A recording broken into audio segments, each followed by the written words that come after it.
Rear Admiral Williams, Rear Admiral Carter, Rear Admiral Inoue, Rear Admiral Shima, Captain Donnelly, Charge Hylet, Ambassador Sasai, Director General Mulry, members of the United States Forces of Japan, the Japan Self-Defense Forces, it is my high honor and distinct privilege to join you here today on America's flagship, the USS Ronald Reagan, where every day all of you prove it can be done.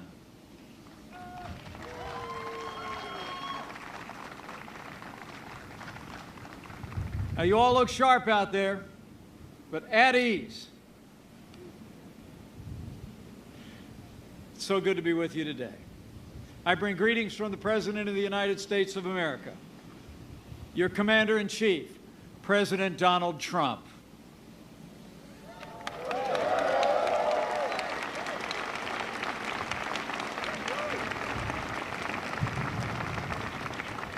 You know, I spoke to the President this morning just before I boarded the ship.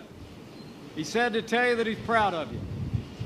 And he said to me, I wish I could be where you are. And I know he meant it from the bottom of his heart. You know, the President sent me here today to thank you. To thank you for your service, all of you, American and Japanese who have stood up, who stepped forward to protect our countries, our values, and our very way of life. You are the sons and daughters of freedom, willing to defend it with your life, so that your families, your fellow countrymen, and future generations may continue to call themselves free. Give yourselves a round of applause. All of America is proud of you.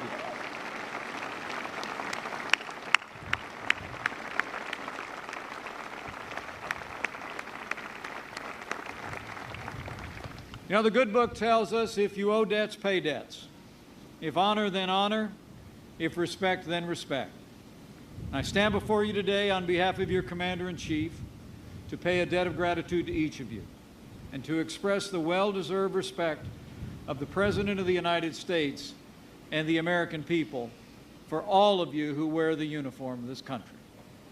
Our prayers for you, for your families, for your safety rise every day into the heart of heaven.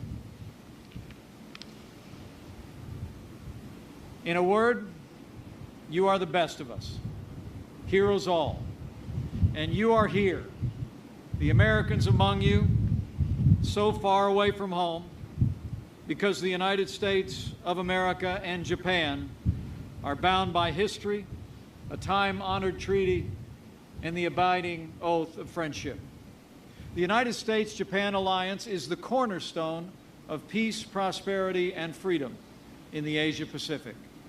And let me be clear, under President Donald Trump, the United States stands unwavering in our alliance and unyielding in our resolve to defend all that we have built together over these generations.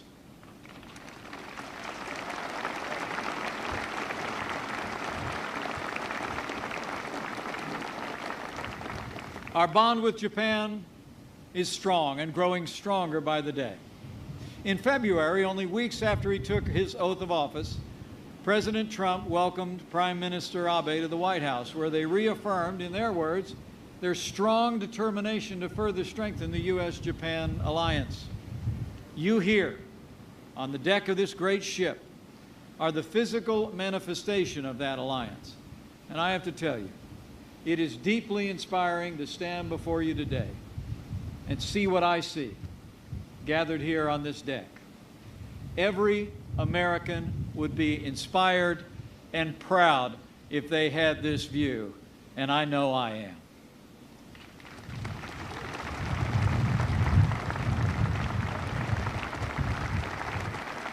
Now, as the President and the Prime Minister made clear, the United States will strengthen its presence in the Asia-Pacific. Japan will assume a larger role and responsibility in our alliance in the years ahead. And both of our nations will continue to expand our cooperation for our common defense. Under President Trump, the United States' commitment to Article 5 of our security treaty is unwavering, and our treaty covers all of the territories administered by Japan, including the Senkaku Islands. It's fitting that today I deliver this message aboard this great ship, a majestic ship, the USS Ronald Reagan, here at Yokosuka Naval Base. Her steel deck literally signifies the ironclad alliance our country enjoys with Japan and our enduring commitment to the Asia Pacific.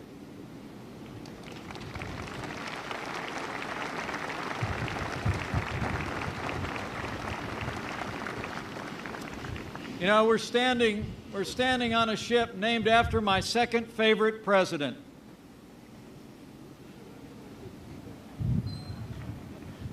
Our 40th president, Ronald Reagan, was a great president who powerfully reminded us that peace only comes through strength.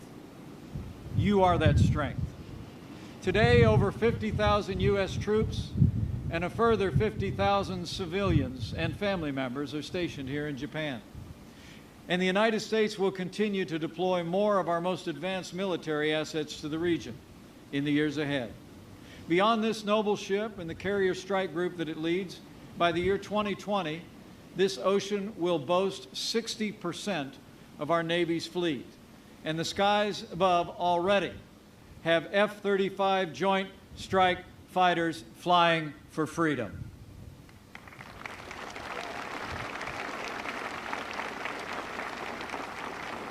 And you can rest assured, the full range of the United States military capability is dedicated to the protection of Japan. Japan, you are our friend. You are our ally. And on that foundation, we will face the future together. Under President Donald Trump, the United States, once again, will stand with our allies and stand up to our enemies.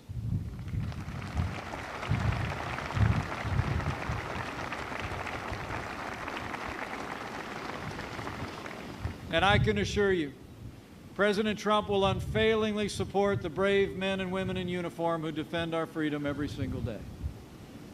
You know, we're the proud parents of a United States Marine stationed as we speak at a naval air station in the south of the United States.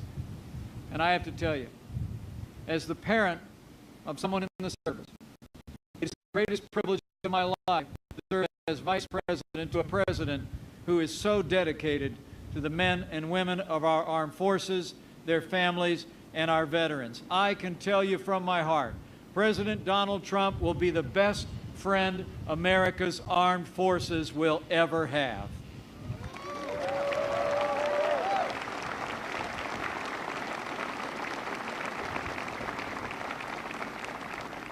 The President and I will honor your commitment and secure America's safety through historic investments in our national defense. Just as President Ronald Reagan restored the armed forces in his day, so too President Donald Trump will make the strongest fighting force in the world even stronger still. Just look at what President Trump has already accomplished. In his first 100 days, President Trump has taken decisive action to end the era of budget cuts for America's military.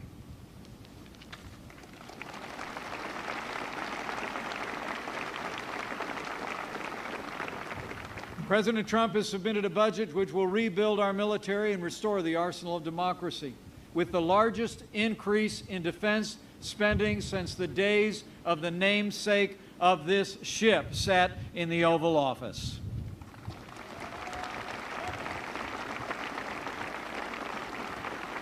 And in just the past 2 weeks, the world witnessed the strength and resolve of our new president in the decisive action that he took in Syria and Afghanistan. The enemies of our freedom and this alliance would do well not to test the resolve of this president or the capabilities of the armed forces of the United States of America and our allies.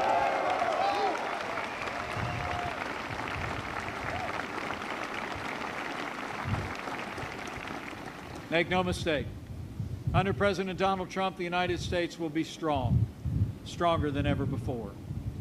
For as history attests, when America is strong, the world is safe.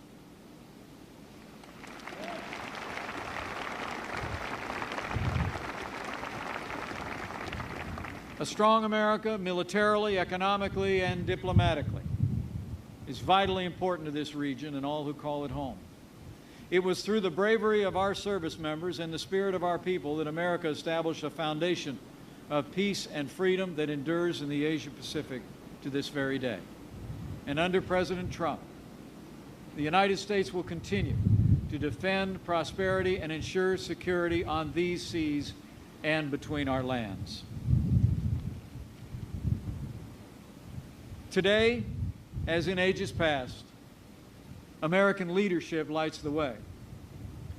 The United States stands with all our allies and our partners in the region to keep the peace, enrich our people, and advance the common good. Together, we will defend the rules-based order upon which the region's progress, past and future, depends. We will protect the freedom of navigation and overflight and other lawful uses of the sea in the South China Sea and elsewhere, and we will ensure the unimpeded flow of lawful commerce on the 7 seas.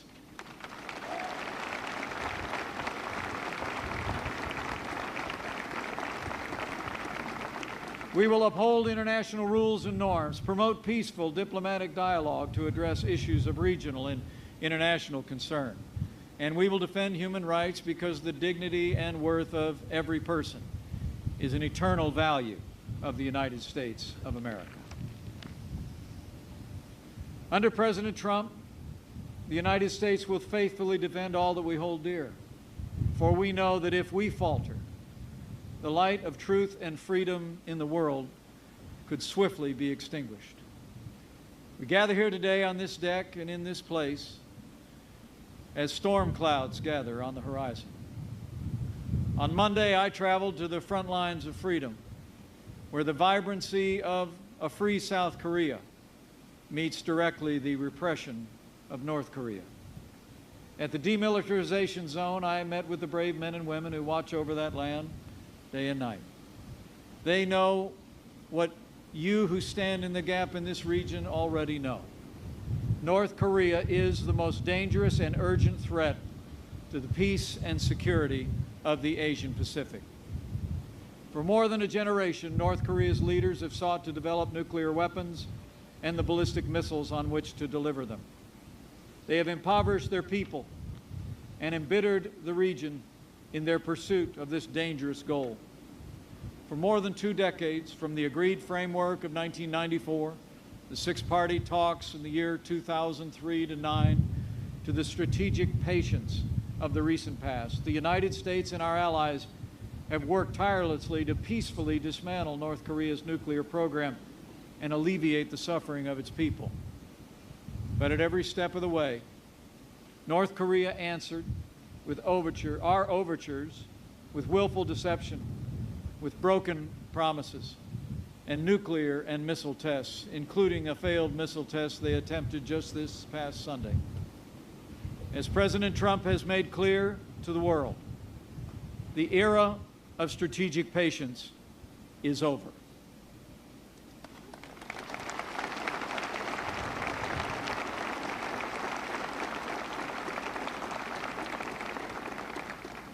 At the President's direction, the policy of the United States will be to continue to work diligently with Japan, our allies across the region, China, and the wider world to bring economic and diplomatic pressure to bear on the regime in North Korea.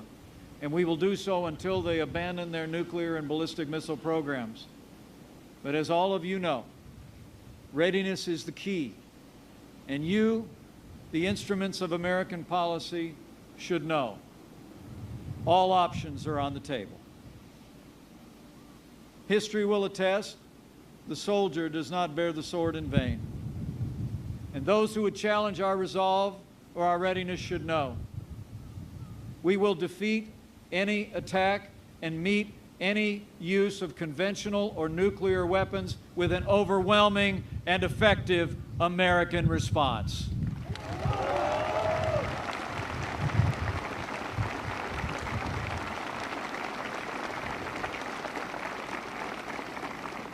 The United States of America will always seek peace, but under President Trump, the shield stands guard and the sword stands ready. Rest assured, under President Trump's leadership, the United States will continue to protect our people and our allies, and to strengthen the bonds between us today, tomorrow, and every day that follows. You know, as I look out across this deck, I see men and women, American and Japanese, who have answered the call to duty, and you have my deepest respect. In these challenging times, it's you, through your voluntary service and your sacrifice, who guard the flame of freedom, undimmed and undiminished, to give to generations to come. The President and I have absolute faith that you will accomplish this mission, and freedom will prevail, because you follow in the footsteps also of those who defended freedom in the Asia Pacific in the past. I stand before you deeply humbled to be among so many in uniform, because my own life's journey did not take me into the uniform of the United States, but it took my father. 65 years ago, a young Edward J. Pence left his home in Illinois, put on the uniform, and crossed this vast Pacific on which you served. Like so many of his countrymen, that second lieutenant in the 45th Infantry Division of the United States Army landed on the shores of South Korea in the midst of a battle for freedom, a rifle in hand, resolved to defend that freedom with his life. Just 2 days ago, I stood at the demilitarized zone and looked out across the landscape, the very landscape where my father had fought for the Battle of Old Baldy and the battle on Pork Chop Hill. It was a deeply emotional experience for me. There, alongside his brothers in arms, American and Korean, my dad had helped seize the high ground, repulsing more than 20 enemy counterattacks. And they seized the high ground of freedom, which prevails in South Korea to this day.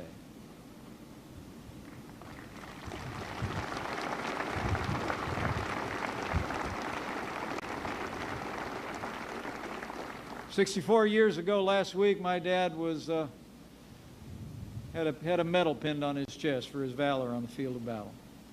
But like most of our nation's heroes, my dad never talked much about his time in combat. I believe that he carried in his heart something that you understand in ways that I perhaps never will. My dad never thought of himself as a hero. He often would say that the heroes were the ones that didn't get to come home. He lost friends, young, shining faces, filled with promise, who gave the last full measure of devotion for your sake and for mine, to defend our freedom and to plant freedom in that ancient land.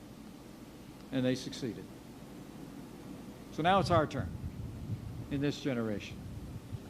And more to the point, it's your turn. Today, we best honor the sacrifices of those who've gone before by defending the freedom they fought and bled and died to secure. And on behalf of your Commander-in-Chief, this we know you will do.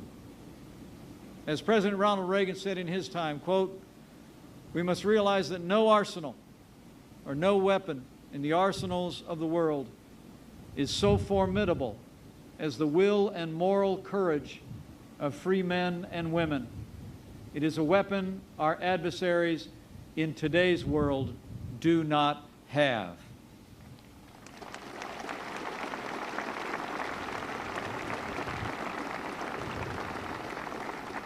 For generations, the United States has stood guard over the Asia Pacific, protecting freedom through our strength of will and strength of arms. With our friends and our allies, with Japan and so many others, we've ushered in an era of unprecedented peace and prosperity on these seas and between our lands. Our choice today is the same as in ages past: security through strength, or an uncertain future of weakness and faltering will. And let me assure you, under President Donald Trump, the United States has again chosen the way of strength.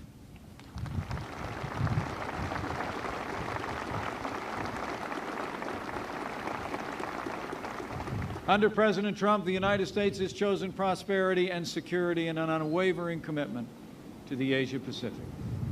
And in the name of the generations that came before, together with our allies, with confidence in all of you and in the Commander-in-Chief who leads you, I know we will together go forth to meet the glorious future that awaits, a future of freedom for ourselves and our posterity.